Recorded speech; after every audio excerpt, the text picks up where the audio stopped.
el doctor Jaime Sepúlveda. El doctor Jaime Sepúlveda es graduado de la Universidad de Utah en 1979, con un máster y un PhD en metalurgia. Él previamente obtuvo el título de ingeniero civil industrial de la Universidad Católica de Santiago de Chile.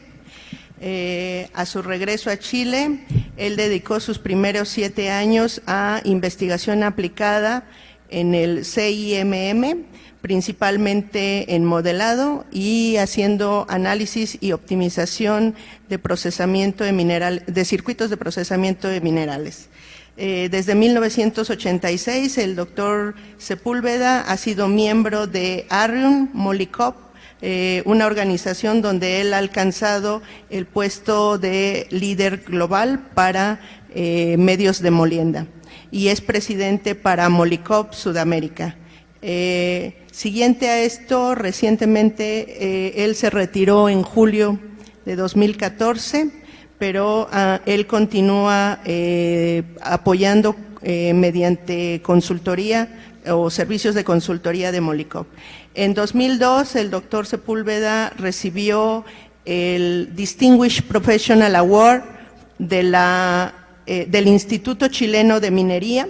Más tarde, en 2005, fue reconocido con el Alexander Sutolov Award, que se presenta de manera anual por el Ministerio de Minas chileno.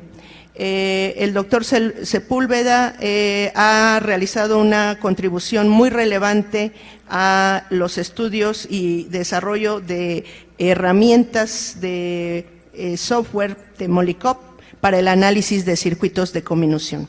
Adelante, doctor Sepúlveda. Muchas gracias. Al iniciar esta presentación, quiero primero agradecer por intermedio del doctor José Delgadillo que me hayan invitado a este interesante evento. Realmente he estado estos 2 días disfrutando de las presentaciones de los colegas y espero estar al nivel de ellos en lo que hoy día les quiero mostrar.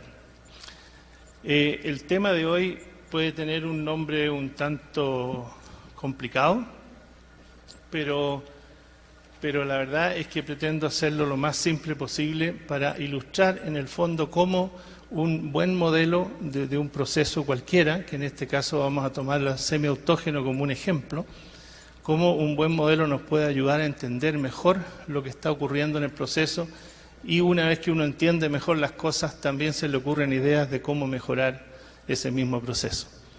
En base a la experiencia de los 2 días anteriores, yo hoy día le voy a prometer un trato, un acuerdo con el señor de la cámara. Entonces, para que no me tape el logo, yo le voy a decir dónde ponga la cámara. ¿Qué les parece? Porque después de todo me están pagando el pasaje. Así que ahora vamos a dejar la cámara ahí nomás. ¿Sí? Hola.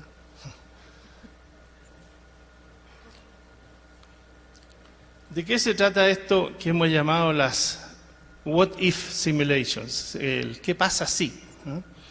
Lo que ocurre es que hay procesos, como por ejemplo el de los molinos SAG, que son extremadamente complejos. Hay muchas variables que están interactuando y por lo tanto no sabemos cómo cada una de ellas en forma separada están afectando el rendimiento de la línea. A nivel empírico es casi imposible determinar el efecto independiente, desacoplado de cada una de esas condiciones. Me refiero a propiedades del mineral, me refiero a condiciones operacionales, niveles de bolas, velocidades de giro, porcentajes sólidos. Por lo tanto, lo hace muy difícil. Y lo que se propone acá es que a través de un modelo que nosotros podamos confiar y usando la simulación sistemática de distintas condiciones, podemos ir aprendiendo cómo el proceso funciona a través de las respuestas sistemáticas del modelo. Y aquí estamos usando un modelo que presentamos por primera vez en el 2001, en la conferencia SAC 2001 de Vancouver, que ya llega a su versión 2015 el próximo año, y que plantea un modelo fenomenológico similar a lo que mostraba el profesor Tavares el primer día, pero que aplica a sistemas semi-autógenos. La metodología esta por la cual nosotros vamos sistemáticamente preguntándole al modelo qué pasa si, se denomina entonces What If Simulation. Lo que les voy a mostrar en un rato más es cómo nosotros podemos observar el efecto del nivel de llenado de bola, el efecto de la abertura de la parrilla, pero cuando solamente eso está cambiando, porque en el mundo de las matemáticas nosotros podemos cambiar las cosas de a una. En la planta podemos hacer muchas pruebas, pero nunca las condiciones de background, las condiciones base, van a ser iguales entre una campaña y la otra. Un poquito de background teórico. Lo más importante en un proceso de conminución, todos sabemos, es la potencia. La potencia que desarrolla el molino es proporcional a la capacidad que ese molino desarrolla con algún factor de eficiencia, pero en general más potencia, más capacidad, mejor utilización del activo, de la inversión que tenemos. Entonces, hay que llegar a conocer, en términos matemáticos, alguna fórmula lo más sencilla posible, no necesariamente sencilla, sino que lo más sencilla posible, que nos permita resolver las preguntas que tenemos, pero además no complicarnos más de la cuenta tampoco.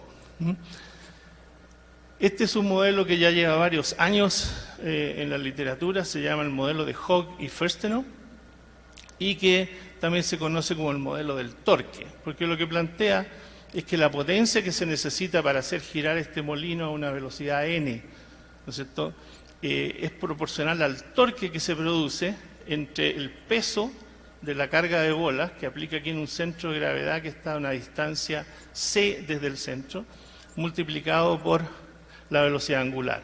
Y ahí, desarrollando los términos, llegamos a que la potencia del molino depende obviamente de las dimensiones, el diámetro, el largo, la velocidad de giro, pero muy importante, la densidad aparente. ¿Y por qué? Muy importante porque esto es lo que a nosotros nos permitió adaptar los modelos similares para molinos de bolas y llevarlos al caso de la molienda semiautógena. ¿Qué es la densidad aparente? Bueno, la densidad aparente no es más que la razón entre todo lo que tiene peso dentro del molino, estamos hablando de las bolas, las rocas, la pulpa, dividido por el volumen aparente. ¿Qué es lo que llamamos volumen aparente? Es el que incluye los espacios intersticiales entre las bolas y entre las rocas.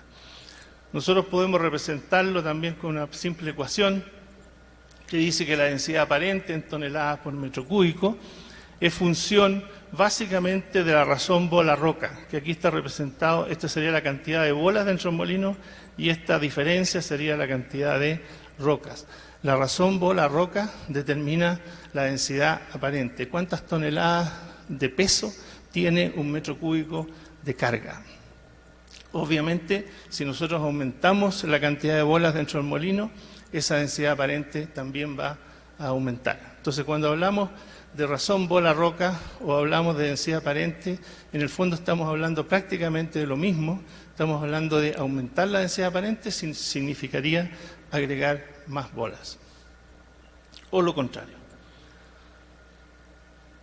Ahora, como les decía, la potencia es directamente proporcional a la densidad aparente, pero esa densidad aparente tiene tres componentes. Tiene la contribución de las bolas a la densidad aparente, la contribución de las rocas a la densidad aparente y la contribución del mineral a la densidad aparente. Por lo tanto, nosotros podemos descomponer cuánto contribuye cada uno de esos componentes a la potencia. Y podemos decir que de la potencia neta total que desarrolla el molino, hay una proporción o una fracción potencia de bolas que la podemos calcular de esta manera, donde aquí nuevamente aparece el nivel de bolas, el nivel total, la densidad aparente, la densidad de las bolas y el espacio intersticial, la fracción de espacio intersticial. Entonces nosotros podemos decir, de los 10.000 kilowatts que consume el molino, 6.000 son asociables a la bola, porque están presentes en el riñón, en la carga de bola, y una proporción que se calcula de forma similar para la potencia de las rocas y una parte que se consume por la pulpa. O sea, la suma de estas tres obviamente tiene que ser la potencia neta total. ¿Cuál es la relevancia de esta descomposición de la potencia? Es que en algunos minutos más vamos a hacer la hipótesis de que las bolas, la molienda SAG, es un proceso donde hay más de un medio de molienda. Tenemos bolas y tenemos rocas, que se comportan de forma diferente como medio de molienda. Y vamos a decir que las bolas en la carga del molino van a moler de acuerdo a la potencia que las bolas tomen. Y las rocas van a moler en proporción a la potencia que las rocas toman, con sus eficiencias características. Entonces, eso nos va a permitir desacoplar el efecto bola y el efecto rocas. Un ejemplo de estos cálculos, yendo ya varios años hacia atrás, en el molino de Antamina, cuando recién partió Antamina, consumía más o menos 14.000 kilowatts y operaba con 9% bolas, 28% llenado. Y aquí sobre el fondo amarillo no funciona muy bien el puntero, pero aquí está la descomposición de la potencia. De los 13.000 kilowatts netos, había casi 6.000 que tomaban las bolas, casi 6.000 que toman las rocas y como 2.000 que toma la pulpa. Obviamente, la energía que consume la pulpa para ser movida a través del molino es potencia perdida, porque no nos va a ayudar a moler. Pero sí, lo que toman las bolas y lo que toman las rocas va a marcar, de acuerdo a la eficiencia o la efectividad de cada uno de esos dos medios de molienda, cuál va a ser la respuesta promedio global. Pero con el modelo de Firstenau nosotros pudimos desacoplar o descomponer la contribución de cada uno de los componentes de la carga a la potencia total. Y repito, ese fue el supuesto clave que nos permitió pasar de los modelos de molinos de bolas, donde solamente hay bolas y pulpa, a los modelos semiautógenos donde tenemos rocas, bolas y pulpa. Usamos lo que el profesor Tavares bien mencionó el primer día del Population Balance Model, que en el fondo caracteriza la cinética con la cual las partículas se muelen, en el fondo la rapidez o la eficiencia, la efectividad con la cual energía se transforma en molienda. El modelo del balance poblacional permite relacionar la condición a un tiempo t igual t, caracterizado por un nivel de energía E igual E, a un incremento de energía posterior, y podemos nosotros, a través de dos conceptos que son la función selección y la función fractura, podemos establecer un balance poblacional entre los dos.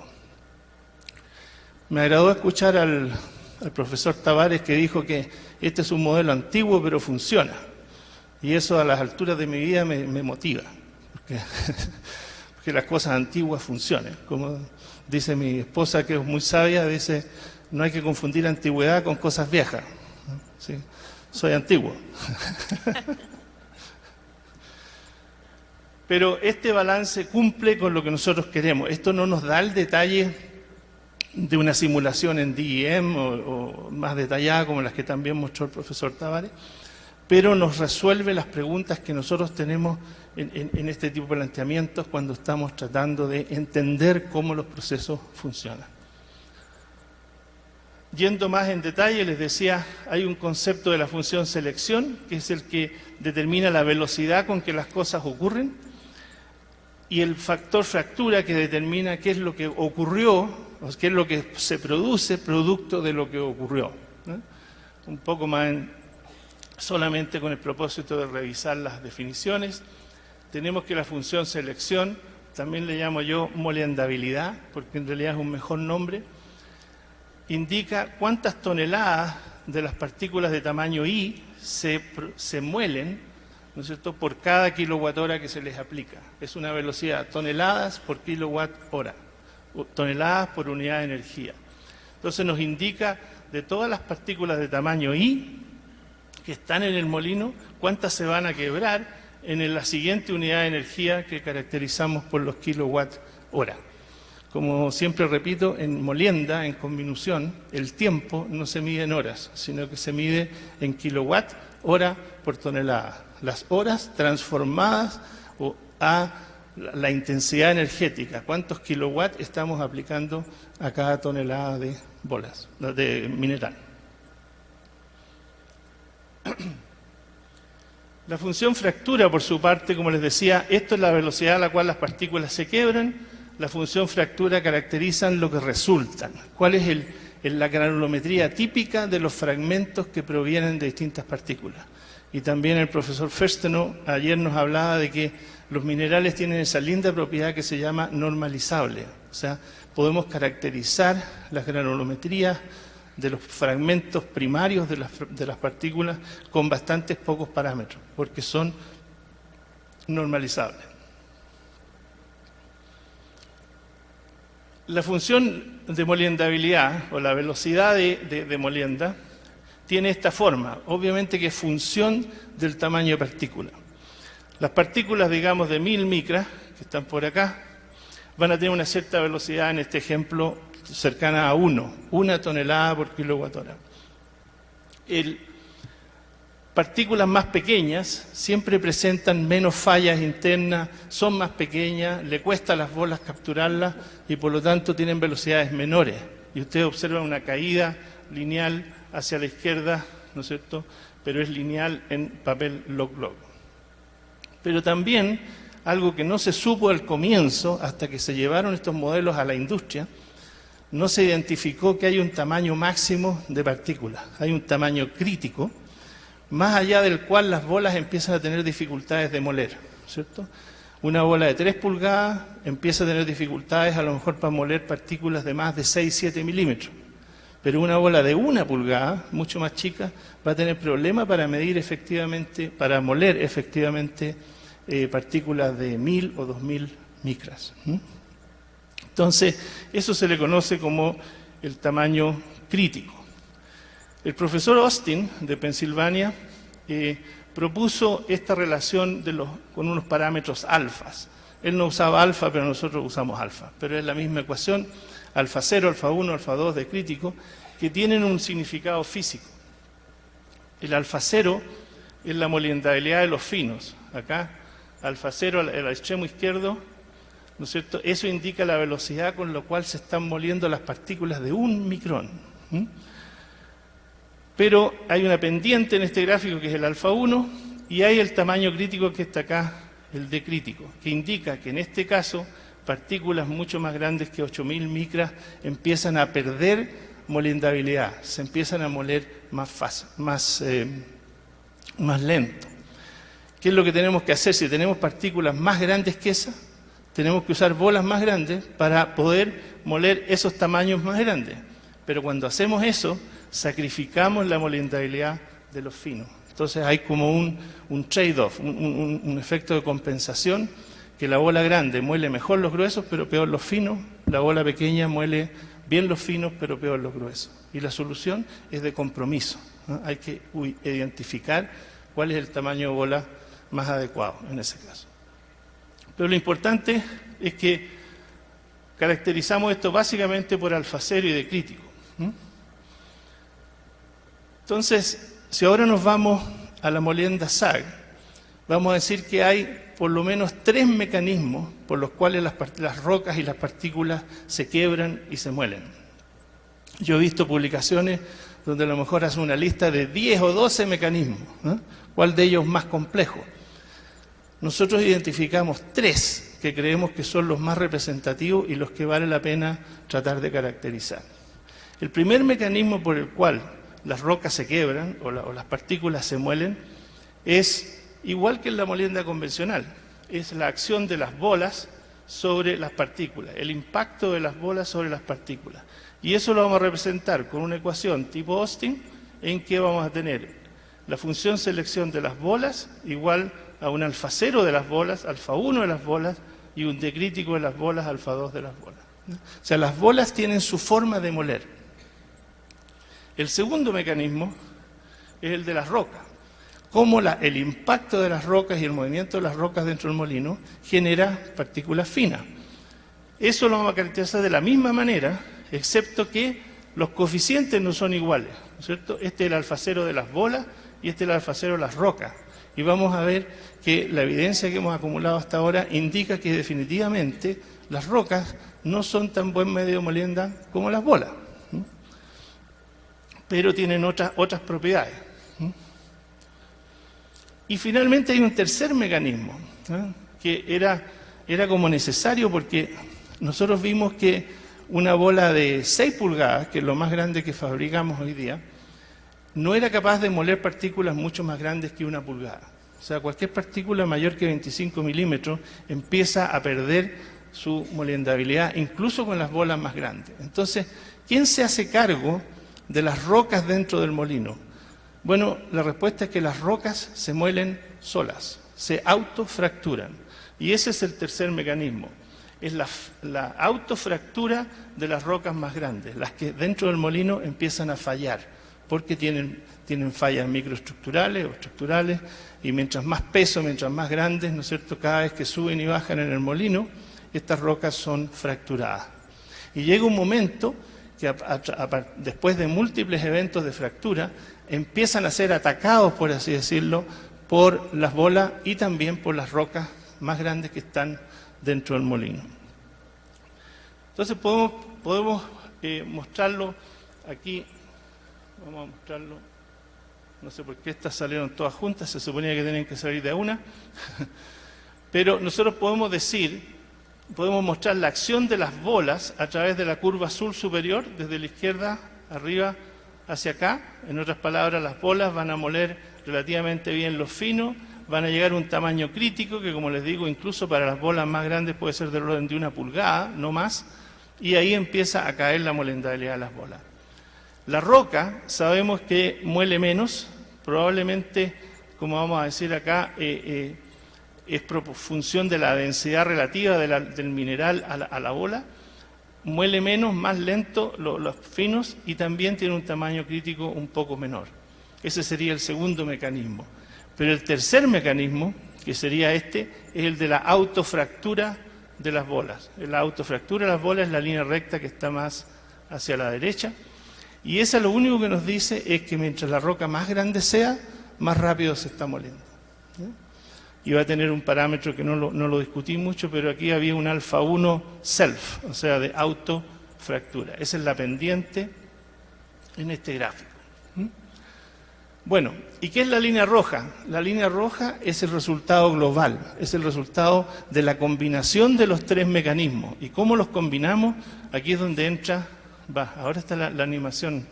Distintas versiones de PowerPoint producen distintas animaciones. Eso.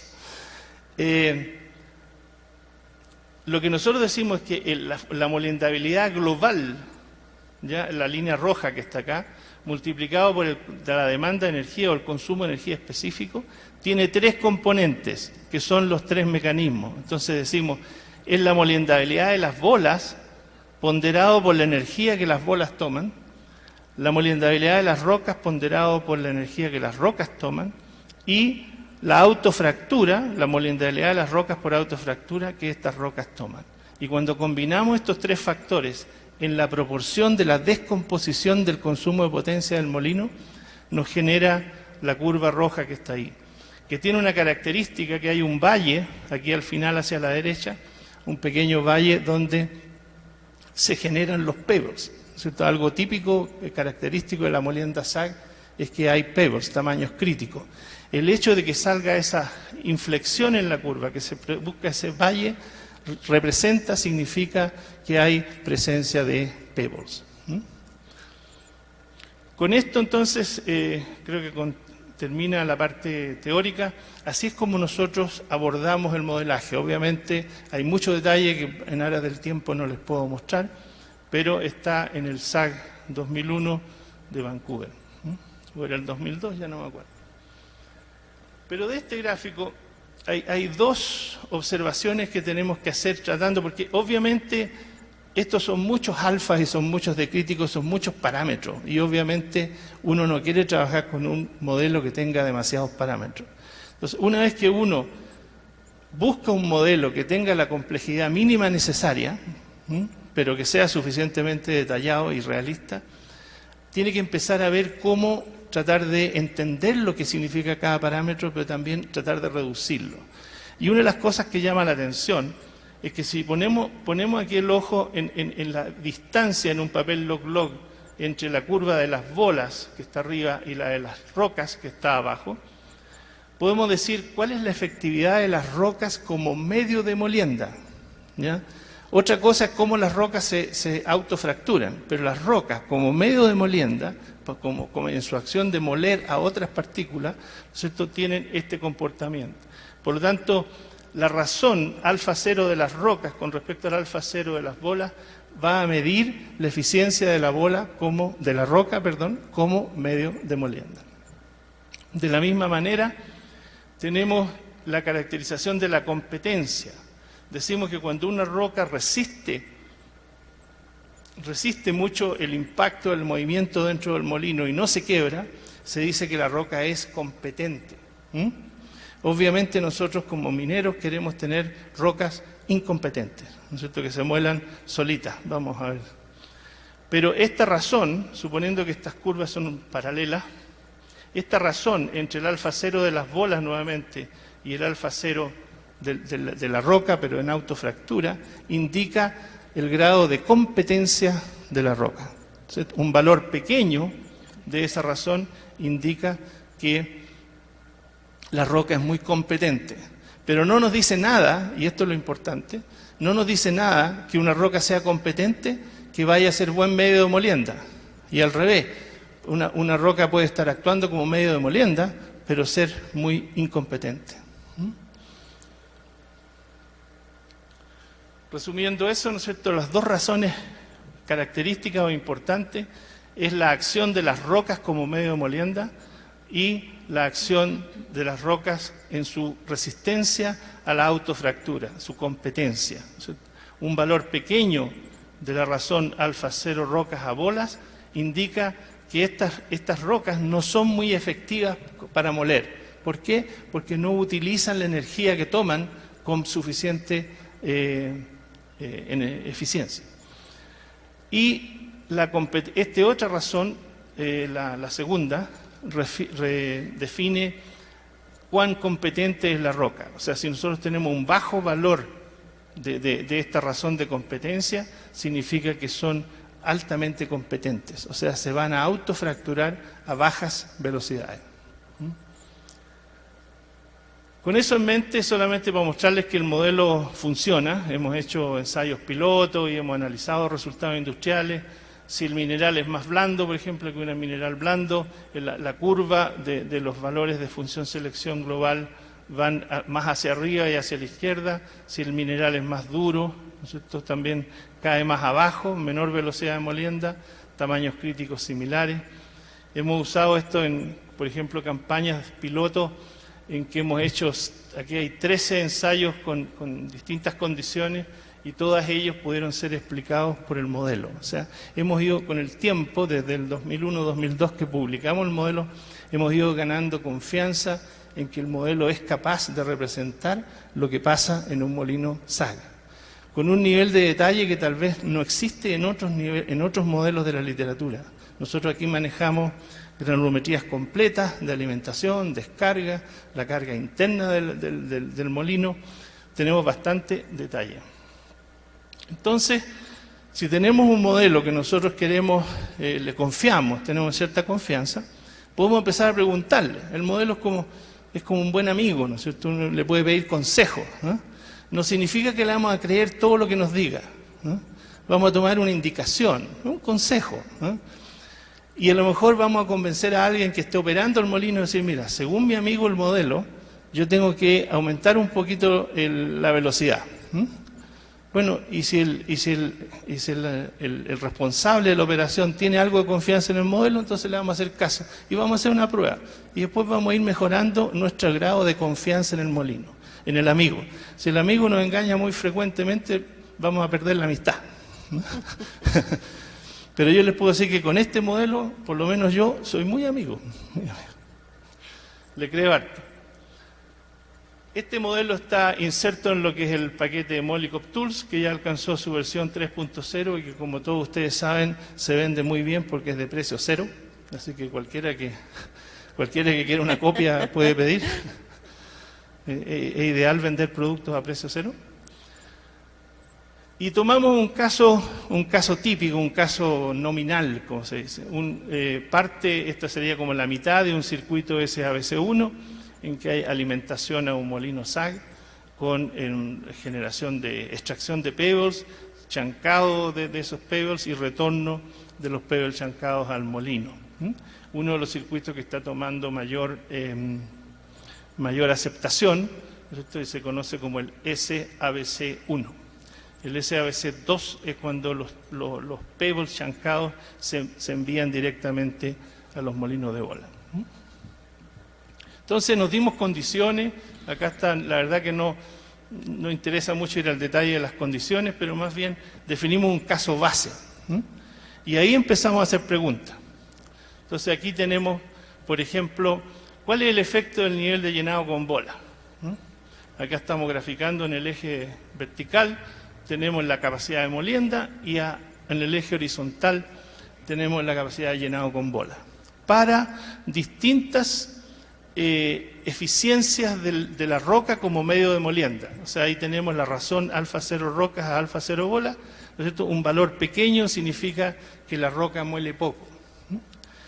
Bueno, la primera sorpresa que podría haber para algunos es que no se trata, para mejorar la molienda SAG, no se trata de agregarle bola, siempre, no. Hay un nivel de bolas que maximiza la capacidad. Y ustedes van a ver aquí unidos por la línea de punto, van a ver que dependiendo de la habilidad de la roca para moler, ¿no es cierto?, vamos a tener distintos óptimos. Pero se ve en ese gráfico que a medida que la roca muestra menor y menor capacidad de moler, va siendo reemplazada por bola. O sea, dice, si la roca muele, usa 11% bola, pero si la bola no muele casi nada, usa entonces 13% bola. Pero tampoco está diciendo que uses más. No siempre se mejoran las cosas usando mayor cantidad de bola. Hay veces que hay que, de hecho, reducirlas. Y vamos a ver en qué caso conviene una cosa u otra. ¿Ya? Pero esas son las primeras cosas que el modelo nos dice. El modelo matemáticamente no tiene idea de dónde está operando, solamente tiene ciertos parámetros de referencia.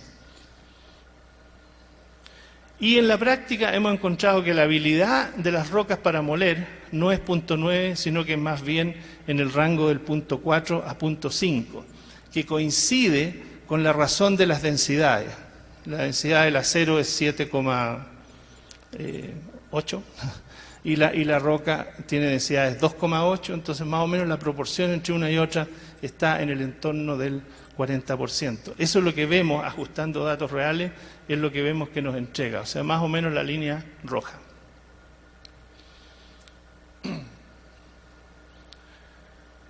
Después podemos decir, bueno, pero ¿qué pasa si cambiamos el tamaño de alimentación? Si ponemos una alimentación bien fina como la que está en la curva superior o una alimentación bastante más gruesa como la que está en la línea de más abajo, ¿cierto? Con F80 desde 160 milímetros, que son realmente rocas grandes, hasta unos 60-65 milímetros, que son bastante más pequeñas.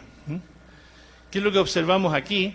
Es que también existe un nivel de llenado ideal con bola, pero paradójicamente lo que este gráfico nos dice es que mientras menos rocas tengamos, mejor va a operar el semiautógeno. ¿Y por qué eso es paradójico? Porque nos dijeron que la ventaja del semiautógeno era que iba a usar las rocas como medio molienda. Y ahora nos damos cuenta que mientras menos rocas tenga, mientras menos autógeno sea, mientras más semi sea, va a ser una mejor operación. Y esto es algo que se ha descubierto de muchas otras maneras, no solamente lo está diciendo el modelo por primera vez. Entonces, si yo también me dice que cuando me doy alimentaciones más finas, ¿no es cierto?, esta línea punteada une los casos óptimos, donde se maximiza la capacidad del molino, me dice que tengo que agregar más bola. De otra forma me dice, si no hay roca, tienes que agregar más bolas, porque esas piedrecitas de 2 pulgadas que estamos agregando en muchas de las operaciones hoy día, no les podemos llamar roca. Son piedras gruesas, pero no son rocas. Y como no están moliendo, como no están haciendo nada realmente, nos está diciendo, mira, mejor reemplaza esas rocas con bolas lo más que pueda. Y por eso que el óptimo se corre hacia la derecha y está diciendo, use más bolas cuando su alimentación sea más fina. Y el efecto de la alimentación ha sido observado en varias, esta es una aplicación de Pelambres, también por el año 2001, en que se ve que en la medida que nosotros aumentamos los finos en la alimentación al SAG, aumenta la capacidad del molino en toneladas por hora. Esto se conoce también como el mine to mill, ¿no es cierto? Lo que hace el mine to mill es que usa mayor cantidad de explosivos en la mina para generar más fino y poder alimentar más fino a la operación. En el caso de Pelambres pudieron ir de 45% menos 1/4 a 60%, y eso les dio, dependiendo cómo lo hicieran, tipo 21% de mejoría. También hay evidencia de Kennecott en Estados Unidos, en que hicieron con sus líneas 1 a 3, que son iguales, la línea 4, que es más grande, hicieron el mismo tipo de análisis y también se dieron cuenta que mientras más finos, que lo que significa menos rocas haya en la alimentación, mayor va a ser la capacidad. Entonces le preguntamos al modelo, ¿qué está pasando? Y hicimos un gráfico entre el tamaño de alimentación, el F80, y la densidad óptima de carga. En el fondo, ¿cuánta bola tenemos que usar para maximizar la capacidad? Pero en función de la competencia de la roca. Entonces, tenemos en la línea negra, de más a la derecha, más arriba, sería la roca muy competente, y en la verde sería una de baja competencia. ¿Y qué es lo que nos dice este gráfico? Nos dice que hay un compromiso, hay un link entre el tamaño de alimentación y la densidad de carga. Nos dice que cuando la roca es grande, nosotros tenemos que usar menos bolas, tenemos que tener una carga más liviana, compuesta de más rocas y menos bolas. Pero si seguimos la tendencia mundial de ir eliminando la roca en la alimentación, ¿no es cierto?, nos vamos a encontrar en que gradualmente nos vamos a ir hacia abajo en este gráfico, tan abajo, que me salgo del telón para allá, y que vamos a llegar a la molienda convencional, en que la densidad aparente es 5,3, ¿no es cierto?, y el tamaño de alimentación puede ser 10. O sea, hay una transición gradual hacia la molienda convencional. También indica que en la medida que la roca es más competente, permite o pide que se use una mayor cantidad de bolas, porque las rocas no se están moliendo solas, entonces de alguna manera hay que ayudarlas. Estos puntos que están acá son operaciones reales. Después que observamos esto, empezamos a llamar a los amigos, ¿no? Como dice acá, estas son, más adelante dice que son, más adelante, son, aquí dice, pues, vía entrevistas informales. Tomamos el teléfono y empezamos a llamar a los colegas de las operaciones y le empezamos a preguntar cómo operan ellos. Y ahí observamos por primera vez esta como límite. ¿Se fijan? Estos son todos casos reales en algún momento en operaciones chilenas. Y había unos pocos acá también, unos pocos más hacia abajo a la izquierda. Y si ellos fueran a seguir esta tendencia, ¿no es cierto?, podrían verse beneficiados. O sea, estas operaciones que están abajo a la izquierda podrían agregar más bola y procesar mayor tonelaje. Pero eso no significa que si pasan la línea, ¿no es cierto?, perderían capacidad si cruzan al otro lado de la línea. Y esto me lo motivó una conversación que tuve muchos años atrás con una persona que tenían una molienda SAG antigua, tradicional, que tenían 10% bola y tenían rocas de 10 pulgadas en la alimentación y bastantes de ellas. Entonces se quejaba que su molino no tenía capacidad y yo le dije, bueno, ponle más bola. Y él me dijo, no, pero es que si le ponemos más bola, muele menos, ¿no? Obviamente que cuando uno recibe opiniones contrarias a lo que uno cree, piensa que la otra persona es tonta, ¿no? Este tipo de ignorantes. Pero no, hay que darle vuelta a lo que uno le observan de la realidad. y empezamos a investigar el tema desde el punto de vista, como le digo, preguntándole al amigo modelo. Y encontramos esto, que fija este límite. Entonces, como les dije hace un rato, si nosotros tenemos una alimentación gruesa, si nosotros tenemos rocas en el molino, tenemos que dejarle espacio, porque las rocas se muelen solas, ¿cierto? Aquí, en este sector de acá, no tenemos suficientes bolas, pero en el sector de más allá, arriba a la derecha, tenemos demasiadas bolas. Hay que buscar ese equilibrio. Entonces, con estos criterios también, otra conclusión que se saca es que hoy día hemos llegado al 16-18% bola en los molinos. Yo no creo que sea conveniente pasar del 18 al 20 o al 22% llenado. Estamos llegando en la nariz de estas curvas, estamos llegando más o menos con alimentaciones de 50-60 milímetros, deberíamos estar usando 16-18% bola. ¿Qué pasa con la abertura de la parrilla? ¿Cierto? Otra forma de ganar capacidad. Usted me dirá, ¿cómo estoy en el tiempo? Ya estamos sobre tiempo. ¿Sobre tiempo? Sí. Pero ustedes lo están pasando bien, ¿o no? Uso el tiempo del anterior. Me queda unas 5. La parrilla. La parrilla, si yo abro la parrilla, obviamente voy a ganar capacidad. Si alimento más fino, también el eje de las X voy a ganar más. ¿Ya? Pero ahí uno ve cuánto realmente podría llegar a ganar con la parrilla, que es del orden del 10 al 25%, depende de donde uno esté hoy día, si abrimos la parrilla. Pero en la vida real todas las cosas tienen su límite, ¿no es cierto? Pero necesitamos la ayuda de los chancadores. Todo esto indica que el SAG, la roca como medio molienda, no es muy buena. Por lo tanto, lo que tenemos que hacer es pedirle ayuda a los chancadores, pedirle ayuda a los molinos bola. Entonces, ¿cómo le pedimos ayuda a los bolas? Abriendo la parrilla y mandándoles un producto más grueso. Si el SAG era el cuello de botella, entonces eso va a mejorar la capacidad del circuito global. Pero cuidado, que le estamos cargando la mano a los molinos bola. Estas son observaciones de efecto de la abertura de parrilla sobre la capacidad a nivel industrial de Minera Candelaria. Y lo que recién les decía, el tamaño de transferencia, lo que se llama el T80, a medida que yo abro la parrilla, entonces le estoy entregando un producto cada vez más grueso a la molienda de bola. ¿Y qué es lo que pasa en ese caso entonces? Que las operaciones que tenían 2 molinos de bola, un SAC 2 bolas, hoy día muchas de ellas tienen un SAC 3 bolas, y incluso ya, por ejemplo, el caso de Laguna Seca en Escondida, en que el diseño original fue de un SAC con 4 bolas. ¿Por qué? Porque se le está traspasando, el SAC se está transformando en un acondicionador de alimentación para los bolas.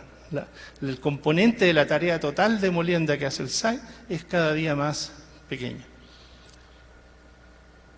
Así, la instalación de potencia en distintas unidades con el tiempo, si nosotros tratamos de ver la evolución histórica de las instalaciones, de los nuevos proyectos, vemos que cada vez el porcentaje de la potencia total que se instala en los molinos SAG es cada vez menor.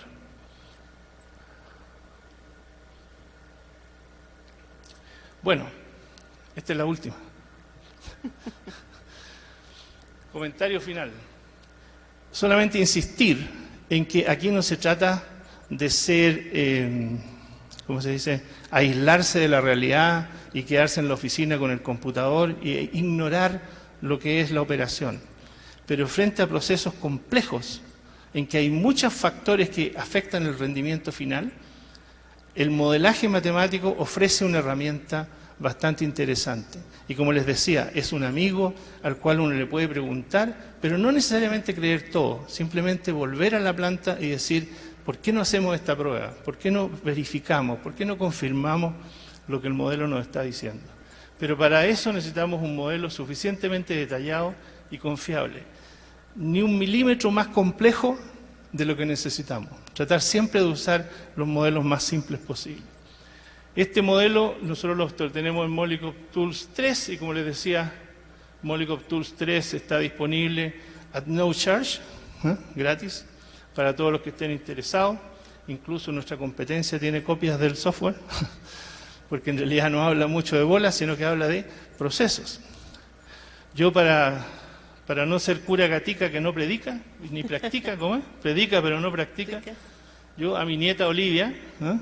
Esa es mi nieta Olivia, ya la tenía, años atrás la tenía en entrenamiento intensivo en el uso de Molycop Tools. Ustedes pueden ver la antigüedad de la foto porque este es un PC, ya nadie tiene un PC, yo creo, ¿no? Así que, pero ella estaba muy orgullosa porque decía que su abuelo lo había hecho. Hoy día sus intereses han cambiado, ¿no? Está más grande, está más interesada en varones que en Molycop Tools. Pero aún así se cree Lady Gaga. Muchas gracias. Doctor Sepúlveda, te escucho, pero no sé dónde estás, Rayamani.